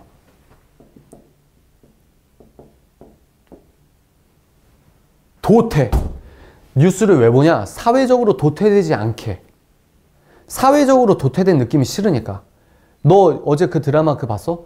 야, 너 그 드라마도 몰라? 아니면 회사에서 점심시간에 스카이캐슬 얘기를 하는데 자기는 안 보니까 몰라. 그죠? 뉴스의 철학적 의미는 뭐예요? 아니, 철학적 의미까지는 너무 거창하고 새로운 거잖아요. 새로운 거. 새로운 정보. 그러면 스카이캐슬이란 드라마가 연예 뉴스의 그 내용을 그대로 복붙했다고 해도, 복사해서 붙여넣기 했다 그래도 그건 뉴스인 거예요. 그죠? 그러니까 새로운 정보. 우리가 스카이캐슬이나 손흥민이 한 경기에 무슨 세 골을 넣거나, 아니면 대박 탑스타가 결혼을 했거나, 아니면 무슨 행정부에서 대박 실수를 해가지고 무슨 블랙리스트 이번에 나오긴 했던데, 막 그런 게 있거나, 2016년엔 전 국민이 막 뉴스와 유튜브 실시간이랑 그런 걸 봤죠. 이해가 되죠? 이런 걸 보는 이유는 우리가 이제 많은 이유가 있겠지만, 자기가 자의적인 호기심을 충족하기 위해서도 있겠지만, 우리가 직장 생활 하실 때 또 그런 게 있을 거예요. 직장 생활 하면서, 우리가 사회생활 하면서 뉴스를 보는 이유는 내가 이 사회 구성원으로서 도태되지 않는 느낌을 갖기 위해서 뉴스를 소비하는 것도 있다. 그러니까 우리가 무의식적으로 뉴스를 왜 보냐? 그러니까 여러 가지 이유가 있겠지만, 뉴스의 유익을 생각해 볼 때, 이건 좀 제가 이제 논리적으로 정리가 안 돼서 3번 질문 같은 경우는 좀 제가 쓰고 나서 이 사례와 뉴스의 유익에 대한 통찰의 관여와 이게 좀 안 맞더라고. 좀 이해를 해주세요. 그래서 도태되지 않는 느낌. 그러면 여기에서 반대로 말하면 아까 제가 첫 번째 뭐랬죠? 뉴스의 유익은 자의적이로, 능동적으로 정보를 해석할 때 그거는 나에게 뉴스의 유익이다. 두 번째 뭐냐? 이거는 이제 도태되지 않는 느낌은 다른 말로 하면 자존감입니다. 여러분들이 사회의 구성원으로서 뭐 드라마 얘기해도 뭐 전 안 봐요. 이건 뭐냐면 자존감이거든. 이해가 되죠? 어떤 정보를 공유하고 의사소통을 하니까 나는 사회 구성원이야. 나는 직장생활 잘하고 있어. 이렇게 느낄 필요가 없는 어떤 자의식이 건강하게 올바로 자존감이 세워진 사람은 뉴스에게 휘둘리지 않을 수 있다. 그런 사람들은 똑같이 네이버 뉴스를 봐도 중요하다고 사진이 있어도 보지 않는다. 이해가 되죠? 이해가 돼요? 그러니까 자존감이 있으면 자기 스스로 건강한 필터링이 시민적 그 필터링이 건강한 필터링을 할 수 있다. 그러면 어떤 뉴스를 어떤 네이버 무슨 언제 몇 시에 보더라도 그 정보를 자기가 건강하게 필터링 할 수 있는 거죠. 그죠? 그게 이제 우리가 갖고 갈 수 있는 뉴스의 유익이 아닐까. 알랭드 보통이 말하는 건 그거예요. 시민들이 건강하게 그러니까 발전적인 영향을 받을 수 있게 뉴스 스스로 니네들이 처음부터 뉴스를 낼 때 제목을 뽑을 때나 뭐 여러 가지 뭐 부연설명을 할 때나 니들이 처음부터 기사를 만들 때부터 그렇게 해줘야 된다. 이거거든요. 그게 될까요? 안 되거든. 그러니까 이런 이야기 이렇게 해야 된다 저렇게 해야 된다 그러면 시민들이 이 책을 읽고 이렇구나 저렇구나 철학적으로 맞아 이렇지 저렇지 그러면서 자기 스스로 건강한 필터링이 이 책을 읽으면서 만들어지는 거죠. 믿지 않아야 돼. 새로운 것이 중요한 것이 아니야. 나에게 중요한 것과 신문에서 요구하는 중요하다고 얘기하는 거는 다른 거야. 이해가 되죠? 그러면서 여러분들의 건강한 생활. 그러면 해외 로밍을 해서 맨날 네이버를 보든 다음을 보든 여러분들이 가는 인터넷 커뮤니티에 가서 어떤 자의적 뉴스를 듣든 유튜브를 듣든 여러분들은 거기에서 막 한국에서 해방됐는데 불쾌 이런 느낌을 뛰어넘는 전 지구적 글로벌 시민규류의 건강하게 자아의식을 갖고 행동하고 있는 글로벌 시민이 될 수 있다는 거죠. 전 그렇게 생각합니다. 그렇지만 그럼에도 불구하고 뉴스에서 이렇게 정보를 그냥 바가지로 물 끼얹는데 이런 거는 난 좀 불쾌하더라고. 그거는 굉장히 소모적인 행위 같아요. 해외 가면서 이제 그런 걸 느끼는 거죠. 어찌됐든 아무리 의미 부여를 박아도 이렇게 쏟아 부어도 불편하고 건강하지 않은 건 어쩔 수 없다. 이해가 되시죠? 그래서 제가 요게 마지막에 제가 여기 쓴 게 뭐냐면 뉴스의 유익은 건강한 학습, 건강한 학습, 시민으로의 건전한 뉴스로서 작용할 때의 의미가 있다. 그러니까 건강하게 만든 기사, 건강하게 만든 어떤 뭐 발전적인 여기에서 정치 뉴스 할 때 그러잖아요. 야, 니네 국가에 나쁜 것만 막 보도하고 고발하고 감옥 넣으면 너무 속 시원하지 않아요? 이 언론이 딱 집어. 권력자에 딱 집어. 권력자의 부패를 딱 들춰내. 얘 감옥 보내. 그러면 유토피아가 올 것이다. 이런 것들을 대중에게 심어 놓는단 말이에요. 근데 대통령이 진짜 훌륭한 사람이 대통령이 됐어요. 나라가 바뀔까요? 다이나믹하게 바뀌지 않아요. 10년이 걸릴 수 있고 100년이 걸릴 수 있어요. 언론은 이걸 말 안 해준다. 의도적으로. 근데 알랭드 보통이 말한 건 뭐냐면 우리에게 우리 독자에게 알려주는 거예요. 언론은 이런 걸 말 안 해줘. 그리고 언론이나 정치 뉴스 할 때 국가의 긍정적인 면, 시민들이 국가적인 어떤 자부심을 느낄 수 있는 긍정적이고 좋은 뉴스도 니네가 나쁜 소식 50% 전하면 이것도 50%를 같이 줘서 국가적으로 발전적인 의미를 할 수 있도록 니네들이 정치 뉴스를 맥락화해서 이야기 형식으로 해야 된다. 팩트 얘기하지만 니네 다 편향적이다. 그러니까 그냥 편향이 촌스럽다고 치부하지 말고 어차피 편향을 재해석해서 너네들이 시민에게 그렇게 건강한 의미 부여를 해줘야 국가적인 발전이 있지 않을까. 자기가 생각하는 언론의 이상향, 유토피아적인 어떤 긍정적 방향으로 해석하는 걸 이 책에 썼다는 거죠. 이해가 되시죠? 4번 질문부터 10분 쉬겠습니다. 4번 질문 볼게요. 만약 우리가 스마트폰으로 뉴스를 볼 수 없다고 한다면 여러분들은 자기 전 침대에서 화장실을 볼일을 볼 때 친구를 기다리기 전 버스나 지하철 오기 전 뭘 하며 시간을 보냈을까요? 나 자신의 내면적 탐구에 관하여. 나 자신의 내면적 탐구는 이 책에서 알랭드 보통이 결론적으로 여러분들에게 결론은 뭐냐? 이 책을 쓴 목적이라고 할 수 있어요. 이 책을 쓴 목적이 뭐냐? 여러분 세상 뉴스에 여러분 관심 갖지 말고 내면적 탐구를 하라. 여러분의 내면적 뉴스에 귀를 기울이고 마음의 눈을 해서 자기 독립적 자아, 자기 독립적 자주적인 생각과 사고관을 가질 수 있게 하시라가 뉴스의 시대의 알랭드 보통의 결론이에요. 그러니까 4번 질문이 이 책의 결론이다. 5번 질문은 저의 결론이고. 이해가 되시죠? 그래서 4번 질문. 나 자신의 내면적 탐구에 관하여. 이거 한번 얘기해 봅시다. 여러분 만약에 지금 핸드폰 뉴스 볼 때 언제요? 팀장이랑 같이 밥 먹기 싫은데 팀장이랑 같이 밥 먹을 때 메뉴 나오기 전에 약간 맛들 때 그냥 핸드폰 뉴스 보다가 뭐 얘기 나오면 그냥 끄고 또 얘기하고. 또 제가 유튜브에도 올렸지만 세배할 때 설날 명절이나 어색한 친척이랑 방 안에 있을 때 뉴스 보고. 뉴스라는 게 언론, 네이버 포털 다음도 있지만 여러분 커뮤니티, 유튜브, 인스타 다 그게 뉴스예요. 새로운 정보니까. 그러니까 우리는 여러분 언제 하세요? 그 뉴스를 언제 보세요? 아침 모닝똥 쌀 때, 아침에 이부자리 나오기 전에 끄적일 때, 자기 전에 침대에서 자기 전에 할 때, 또 버스 기다릴 때, 출퇴근길에 혼자 있을 때. 그러니까 이게 하루 일과라고 합시다. 우리 잠자는 시간 빼고. 그러면 여기 이제 일과들이 막 있을 거 아니에요. 뭐 이렇게 일과가 있을 거 아니에요. 그러면 이 모든 빈틈을 뉴스가 가져갔다. 알랭드 보통이 이거를 얘기하는 겁니다. 여러분, 얘가 이 모든 틈새 시장을 다 독점했어. 뉴스라는 서비스가. 그게 종교라는 거야, 내 얘기는. 아니, 내 얘기가 아니고 이 사람 얘기는. 이해가 되세요? 뉴스가 종교인 이유가 뭐냐면 우리가 얘를 너무 신봉하고 사랑하고 엎드려 절하고 막 이런 개념은 아니지만 우리들이 갖고 있는 모든 여가 시간을 뺏어갔어. 이 뉴스와 비등한 그 퍼센티지를 갖고 있는 게 뭐예요, 지금? 게임.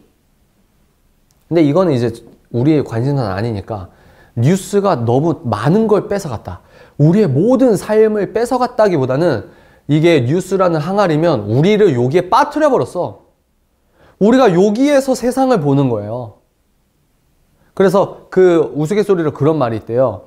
인간이 TV를 발명하기 전과 후에 책 내용이 다르다. 근데 지금은 하물며 TV보다 더 심한 스마트폰이 나왔는데 스마트폰이 나오고 나서 인간이 책을 쓰는 게 고전과 TV가 달랐으면 TV 시대와 스마트폰 시대 딱 갈랐을 때 책의 내용과 깊이가 다르다. 사람들이 글을 볼 때 핸드폰으로 읽었을 때 적당한 길이의 글이 사람들이 읽어가지고 책 호흡이 있어요. 책 호흡. 네이버 뉴스 호흡이 있고 기사 호흡이 있고 책의 호흡이 있어요. 한 챕터의 호흡. 사람들이 이 글을 못 읽는 거야. 이 글의 독해성이 떨어지는 거야. EBS에서나 학원에서 알려주는 국어 언어 능력이나 작가의 의도가 뭐냐, 뭐 기역, 니은, 디귿, 여기에서 뭐가 아니냐, 그런 거는 기계적으로 풀 수는 있겠지만 자의적인 사고관으로 어떤 텍스트를, 긴 텍스트를 자기가 해석하고 자기 생각을 덧붙이고 나름대로 자기 비판하고 그렇게 인간만이 할 수 있는 알고리즘이나 AI가 할 수 없는 인간 고유의 능력 스스로를 인간이 누가 앗아가고 있냐면 뉴스라는 큰 항아리에서 우리가 허덕이다가 여기에서 익사돼가지고 죽어버리는 거예요. 생각이 죽어버린다는 거지. 이해가 되시죠? 그래서 여러분들은 뭘 할 것 같아요? 이제 스마트폰 만들어지기 전, 다음 이제 한메일, 다음 카페 생기기 전 여러분들은 뭐 했어요? 저부터 말할까요? 맨날 저부터 말하면 좀 그런데? 저부터 말할까요? 저는 책을 열심히 읽기 전에는 구형 핸드폰 있죠? 구형 핸드폰. 거기에 게임 깔아서 게임하고 그리고 구형 핸드폰의 기능 다 알아. 재미도 없어. 근데 구형 핸드폰 열어서 계속 메뉴 확인해서 그냥 핸드폰을 갖고 노는 거지. 그때도 그랬다. 그리고 더 이전에 유년기나 청소년기 가면 남은 시간에 뭘 했냐? 놀았어요. 팽이, 뭐 딱지치기, 자전거 타기. 그러니까 육체적으로 어떤 물리적인 놀이를 한 거지. 놀이, 축구. 이해가 되죠? 그리고 TV 보고 뭐 이런 게 있지. 근데 삶이 이렇게 오면서 뭐 핸드폰 조작거리고 이런 것도 있지만 대학생 이후에는 제가 실제로 그 길거리나 지하철이나 다니면서 책을 읽은 경험이 있거든요. 그러니까 그 부분에서 저는 이제 책을 읽거나 아니면 이제 책을 진짜 자기계발적인 어떤 욕구가 팽창되거나 이러기 전에는 나도 지금은 스마트폰이니까 스마트폰 서비스가 뉴스니까 인터넷이니까 이걸 보는 거고 그 전에는 삐삐든 뭐든 계속 만지작 하는 거야. 시간을 그렇게 보낸다는 거죠. 어른들은 뭐죠? 스마트폰 없었을 때 신문 보는 거야, 신문. 그리고 바둑이나 두고 신문에 얘기하면서 담배 피고 인간의 삶이 그렇게 단조롭다 이거예요. 어떤 지적인 자기계발적으로 아주 발전적인 행위를 한 사람이 없고 인간의 어떤 흐름은 그렇게 흘러간다. 자, 여러분들은 뭘 했습니까? 뭘 하셨을 것 같아요? 강아지나 고양이 키우면 뭐 남은 시간 다 그렇게 집사가 되는 거지. 또 맞아, 음악도 많이 듣지. 음악. 상상도 많이 했어요. 상상, 아 상상. 그게 저는 혼잣말로 발현이 된 거예요. 아 상상 아주 좋아. 저번에 멍 때리면 계속 상상. 멍 때리면서 상상.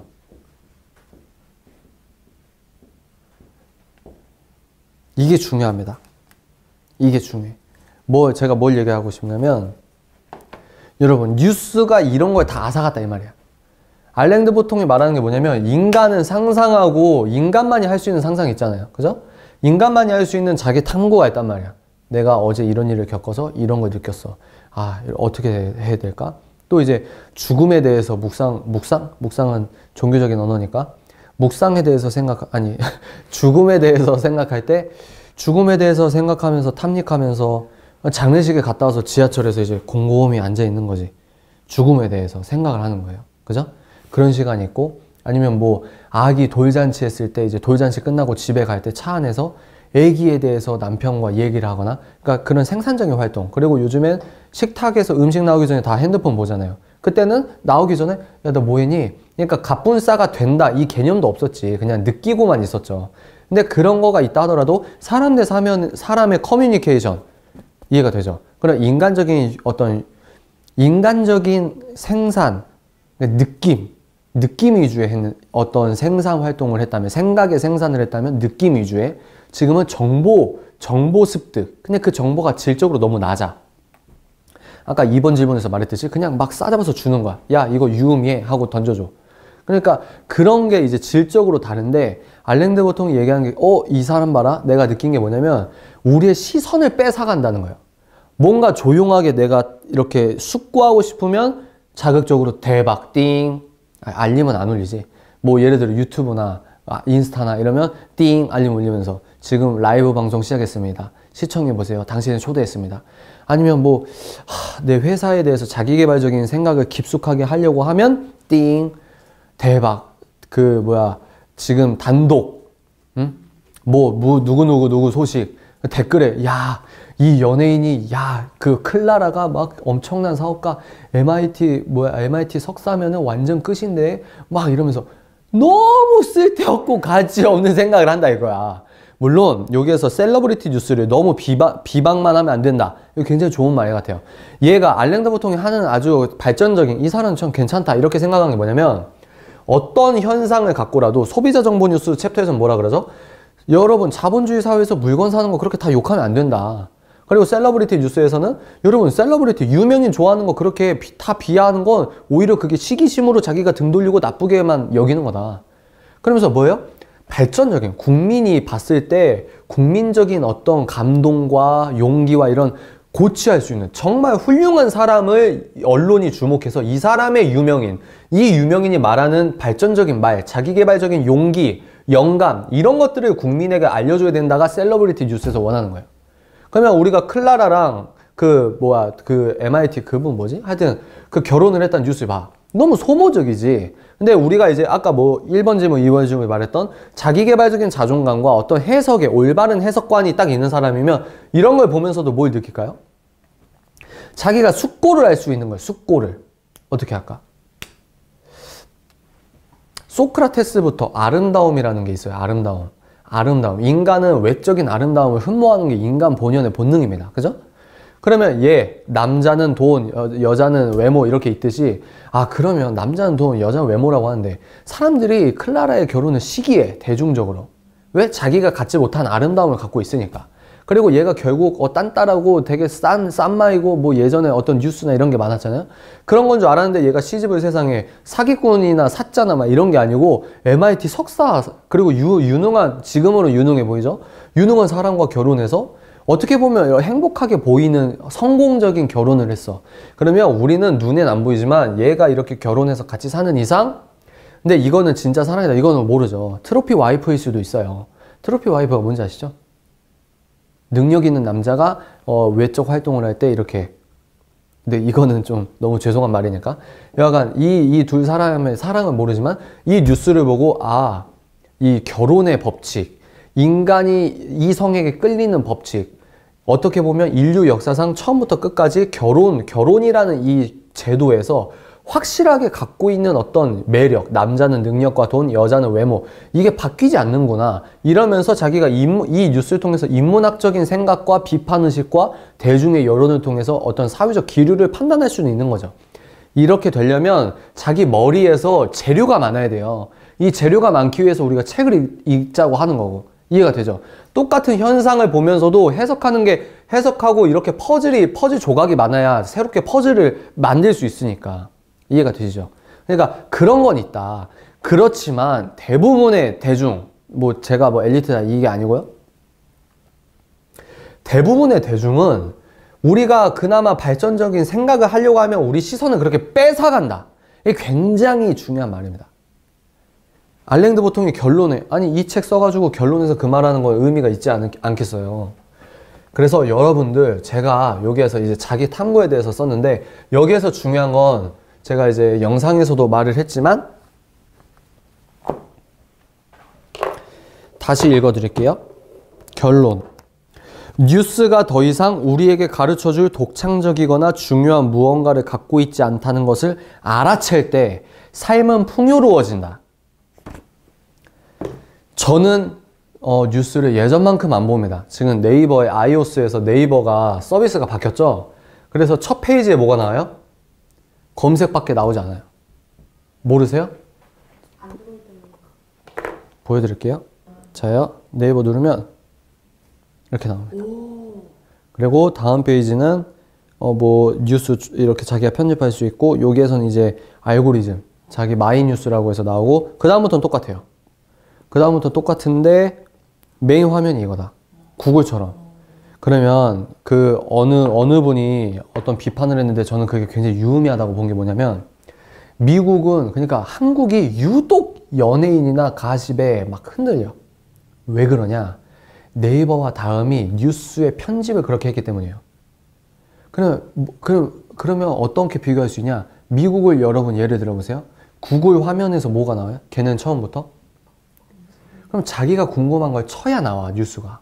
뉴스판 자체가 없어. 그러니까 얘네들은 쓸데없는 거를 모르는 거야. 어떤 연예인이 큰 사건이 휘말려도 뉴스에는 나오겠죠. 근데 그 뉴스를 찾아보려면 자기가 검색을 하거나 유튜브를 보거나 거기 유튜브에서 댓글이 달리거나 요거를 보는 거지. 아예 구글에 들어가면 맨날 친절하게 단독 종합 1위, 랭킹 뉴스 1위, 화제 뉴스 1위, 댓글 많이 단 뉴스 1위. 어떻게든 네이버 다음이 트래픽을 자기 사이트에 많이 사람들이 들어있게 하려고 어떻게든 만드는 거야. 베풀 서비스, 실시간 순공감순, 추천순 이러면서 화제의 댓글 막 이러면서 어제 화제의 댓글 순위 1위, 3위, 6위, 8위, 25위, 종합별 뉴스, 사회별 랭킹, 주요 랭킹, 정치 랭킹, 과학 랭킹, IT 랭킹, 세계 랭킹. 그리고 이 뉴스가 어떻게 편집돼요? 한 시간마다 바뀌잖아.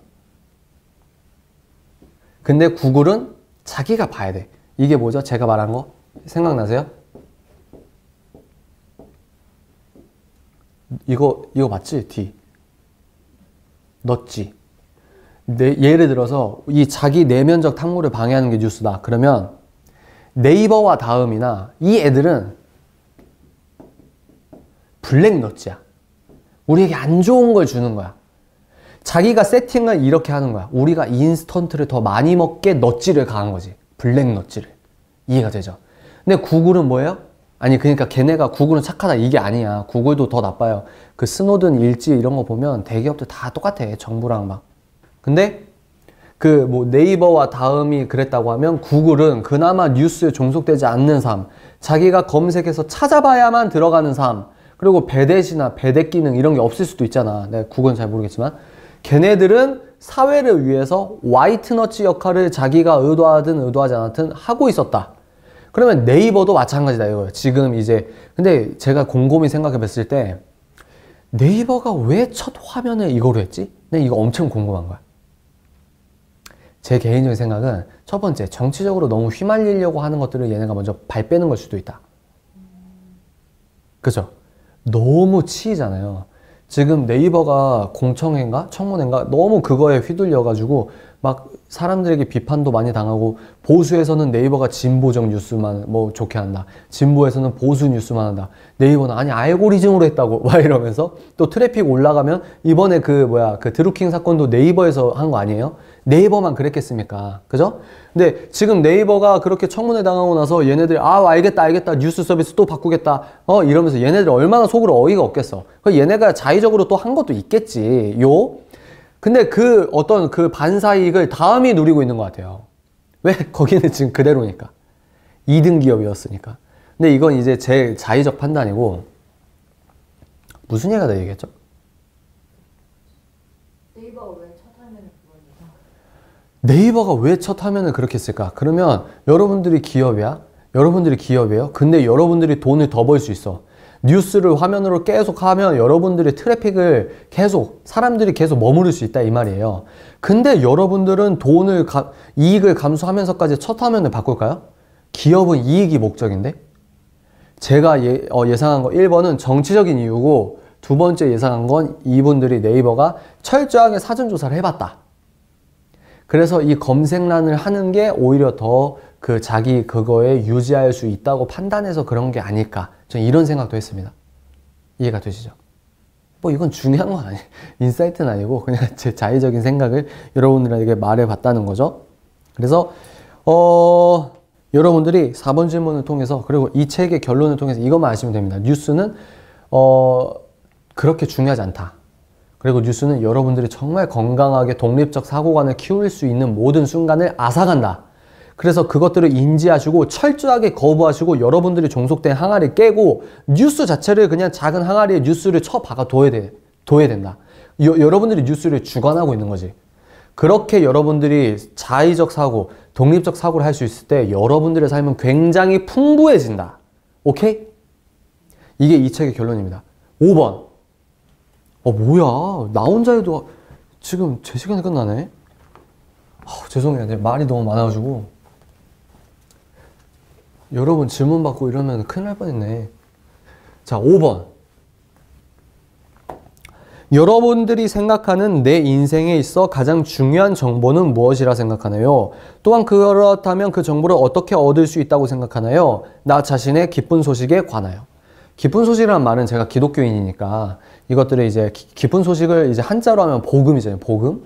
근데 제가 무신론이든 진보든 보수든 뭐 어떤 사고관을 갖고 있든 사람은 믿음의 문제라고 했습니다. 자신이 옳다고, 자신이 맞다고, 자신이 사실이라고 생각하는 것만 사실이라고 생각하는 걸 믿고 있는 거죠. 그게 사실이라고, 그게 진리라고, 그죠? 기독교인들은 복음이라고 하는 예수 그리스도가 나를 위해 죽었고 십자가에 달렸고 부활하셨고 다시 재림한다. 이런 걸 희망과 소망에 자기 인생의 그것에 중심에 소망을 두고 그게 기쁜 소식, 복음이라고 하면서 그거를 하는 거죠. 제가 왜 갑자기 기독교 얘기를 갑툭 튀냐면 그러면 제가 대답을 할 때 여러분들이 생각하는 내 인생에서 가장 중요한 정보, 내 인생에서 가장 중요한 정보는 뭘까요? 저는 내 인생에서 가장 중요한 정보는 뭐냐면 예수님이 나의 메시아라는 거지. 나는 이 정보가 가장 중요해요. 이 정보로 인해 내 삶의 지표가 완전히 형성되어 있어요.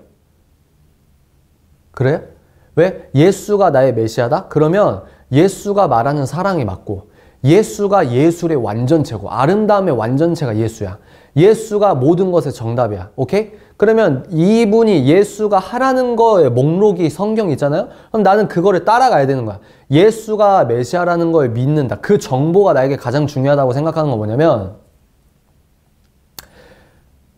그러니까 무신론과 유신론의 차이가 뭐냐면 무신론은 규칙과 어떤 이런 것들이 있을 수가 없어요. 근데 유신론이라고 하면 여러분 생각해보세요. 기독교가 배타적이다 이러는데 시대와 문화를 초월해서도 바뀌지 않고 고수한다는 건 그게 진짜 뭐 아니면 도예요. 또라이 집단이거나 아니면 그게 진짜 진리거나 타협할 수 없는 거는 문화와 시대를 초월하면서도 바꿀 수가 없는 거지. 그건 배타적인 게 아니고 굉장히 멋있는 거거든요. 이해가 되죠? 예수가 나의 메시아라는 그 정보를 내가 사실로 입각해서 내가 그걸 믿기로 결정했다? 나는 이게 사실이라고 믿는다? 그러면 내 모든 규칙과 내 모든 삶의 우선순위는 이 프로세스에서 말하는 정답으로만 살게 되는 거예요. 왜? 나는 그게 맞다고 믿으니까. 그러니까 내 인생에서, 책 읽는 사자 인생에서 가장 중요한 정보는 뭐다? 이 내 모든 신념의 근간이 되는 인포메이션, 이 정보가 뭐냐? 철학이 뭐냐? 예수 그리스도가 살아있는 하나님의 아들이고 독생자 예수 그리스도고 예수 그리스도가 나의 메시아고, 그죠? 그리고 말세 이분이 모든 정리하러 온다는 이 동화 같은 얘기를 나는 진짜 진지하게 믿고 있다는 거지. 이 정보가 내 인생에선 가장 중요하다. 그죠? 그러면 두 번째 질문. 그렇다면 그 정보를 어떻게 얻을 수 있다고 생각하나요? 저는 이 복음, 이 예수 그리스도에 대한 메시아, 그리고 내가 우리 그 크리스천들은 이 얘기하면 너무 종교적인데 여하간 저의 신념이니까 제가 이 기독교적 정보를 어떻게 계속해서 공급받을 수 있냐? 이건 좀 너무 종교적이니까 예배, 그죠? 예배는 뭐냐면 이거 진짜 여러분 이거 진짜 중요해요. 무신론자는 소울에 대한 개념이 없잖아. 유신론자는 소울에 대한 개념이 있단 말이에요. 영, 스피릿이라고 하죠. 영. 이 영지식이 굉장히 중요하거든요. 그죠? 예배라는 게 뭐냐? 하나님이 살아있다면, 신이 진짜 계시다면 영으로 예배드리면서 하나님과 소통을 하는 겁니다. 그러면 하나님과 소통하면서 내가 몰랐던 깨달음을 얻게 되는 거예요. 내가 몰랐던 감사와 내가 몰랐던 생각과 성경, 그리고 예배는 뭐죠? 성경 말씀의 텍스트로 이제 설교를 들으면서 우리가 새로운 복음적 지식을 듣고 있잖아요. 그리고 기독교 서적을 통해서 이해가 되죠. 그러니까 우리 기독교인들은 영혼과 육체가 있다고 생각하잖아요. 예? 그러니까 육체로서는 내가 그 책을 넘겨서 기독교 서적을 통해서 정보를 얻고 내 영혼은 예배라는 세레모니를 통해서 살아있는 신과 지금까지 오늘 하루 24시간이나 내년이나 내후년 내가 죽을 때까지 신과 영적으로 소통한다. 여러분 교회 다니세요? 교회 다니세요? 그럼 거기에서 되게 신기한 게 있어요. 우리 마음에 성령님이 우리 안에 거하신, 이거 너무 종교적인데 이제 본의 아니게 우리가 이렇게 있으니까 편하게 얘기를 하자면 내 마음 안에 신이 거한다는 거예요. 성령이 내 마음 안에 거하니까 우리 육체는 거룩한 성전이다. 그 굉장히 낯설게 보기로 보면 그 되게 이상한 얘기예요. 그죠? 내 영혼 안에 신께서 같이 계신다. 이게 얼마나 허무맹랑한 얘기일 수 있겠습니까? 그러니까 그런 정보가 내 근간이 되니까 내 모든 사고나 내 어떤 세계관 자체가 그렇게 형성된다. 나는 이게 되게 중요하게 생각하고 이걸 어떻게 얻을 수 있다? 영혼의 방법으로, 그리고 내 육체적인 물리적인 시간을 통해서 기독교 서적을 읽고 말씀을 읽고 해석하고 신학적인 책, 철학적인 책 이런 걸 통해서 나는 그런 정보를 완성해 가고 있다. 수정하고 교정하고 있다. 여기까지가 제 얘기입니다. 여러분들의 기쁜 소식은 뭘까요?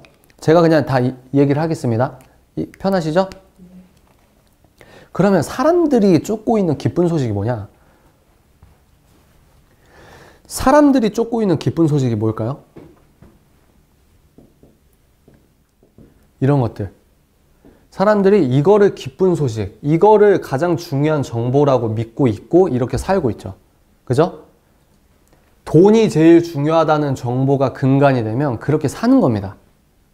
이해가 되시죠? 내 행복이, 우리의 행복이 아니고 나의 욕구 충족이 인생에서 가장 중요한 정보라고 믿고 있는 사람은 그렇게 사는 거예요. 결국 남는 건 나다. 그러니까 가족이고 뭐고 독자 생존. 결국 남는 건 나다. 이런 이기적인 베타주의는 또 그렇게 살게 되는 겁니다.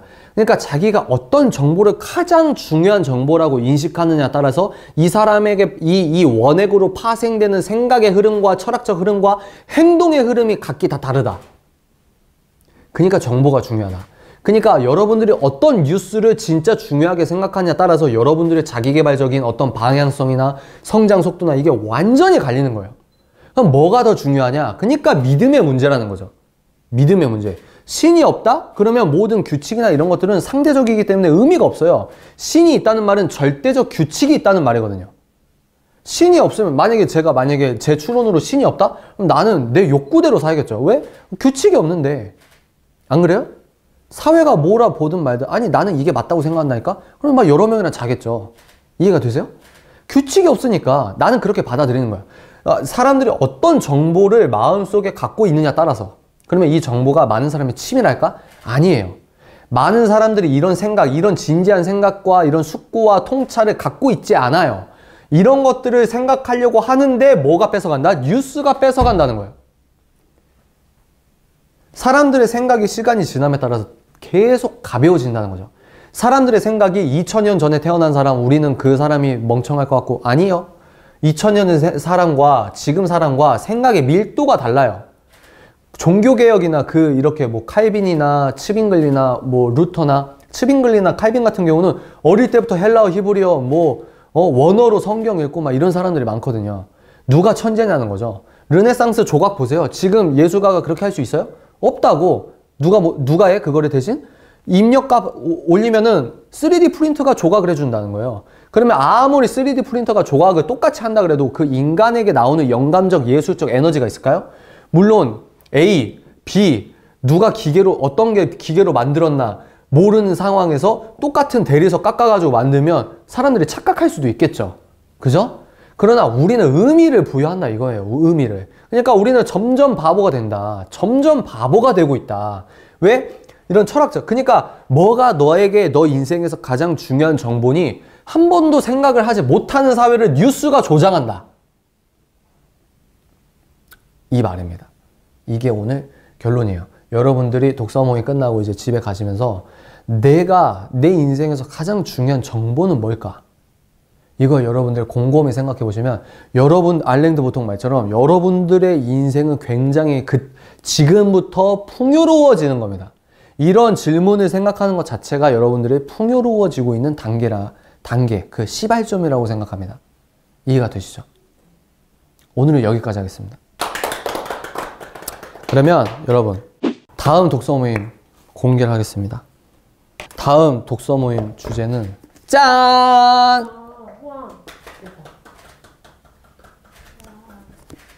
다음 달 독서 멘토링 선정 도서인데 제가 앞으로 독서 멘토링 선정을 한 달마다 오래 가니까 한 달마다나 그 분기별로 가장 핫한 책을 할 겁니다. 이해가 되세요? 이거는 가장 핫한 책이에요. 그리고 이미 이거는 2018년 전 세계를 뒤흔들었대. 근데 우리는 이제 번역이 늦게 되거나 2018에 나왔나? 2018년 10월에 나왔네요. 근데 지금 여러분들 이 교수님 유튜브에 치면은 막 번역하고 난리가 났어. 그리고 이분이 페미니즘 그러니까 좀 안 입고 온 이렇게 공격하는 그 기자한테 너무 통쾌하게 논박하고 이게 화제가 되고 난리가 났어요. 지금 가장 핫한 지식인입니다. 작년 2년 전이랑 가장 핫한 사람 누구였죠? 막 무슨 작가, 진보 작가나 뭐나 모든 사람 막 이렇게 그 사람 추앙하고 대단하다 이런 사람 누구예요? 유발 하라리. 인간이 지금까지 존속될 수 있는 이유는 신이라는 그 상상, 어떤 능력 이러면서 인간이 지금까지 했다 이러는데 지금은 하여튼 여하간 이거입니다. 왜 제가 중요하다고 생각하냐면 이게 어려워요. 근데 여러분 딱딱한 음식을 힘들어. 먹을 땐 힘든데 정말 꼭꼭꼭 정독하고 씹고 이렇게 읽으시면 얻어갈 수 있는 게 굉장히 많다. 여간 다음 달 독서인데 이거는 여러분 읽으시려면 지금부터 사서 지금부터 읽으셔야 돼요. 이거는 몰아서 못 읽어. 두께도 그러고 내용 자체가 되게 철학적이기 때문에 지금부터 꼼꼼하게 읽으셔야 겨우 읽을 거예요. 아마 직장생활 하시니까. 이해가 되시죠? 네. 그래서 다음 달 선정 도서는 조던 B. 피터슨 교수님 작가의 12가지 인생의 법칙, 혼돈의 해독제. 그리고 이 책을 다 읽으신 분들은 유튜브를 보세요. 이 사람이 진액을 쏟아낸 책을 정독하고 이 사람이 말하는 유튜브 내용을 보면 또 달라요. 여간 오늘은 여기까지 하겠습니다. 여러분 오세요. 뿅!